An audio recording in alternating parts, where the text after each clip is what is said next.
5 kuud tagasi müüsin maha vana 3D kaamera ja ostsin asemele viimase põlvkonna Matterboardi laserskänneri, et pakkuda parimat teenust. Ja ostjaks oli üks Tallinna kinnisvarabüroo.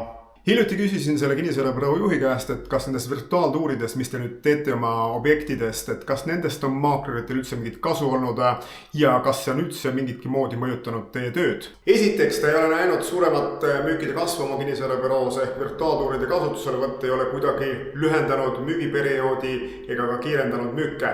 Teiseks ütleb ta, et reaalne kasu kinnisvaramaakleritele on olnud just ajaline säästmine, sellepärast et on vähenenud objektide näitamine, on vähenenud kohtumine kinnisvaraturistidega ehk inimesed, kes tahavad vaatama minna nüüd objekti, eriti kui see linnast kaugemal on, siis nad saavad nendes 3D virtuaaltuuris ise ringi käia, nad saavad teha otsuse, kas see objekt on neile või mitte ja läbi selle säästavad kõik osapooled oma aega ja tegelikult ka kütusekulusid.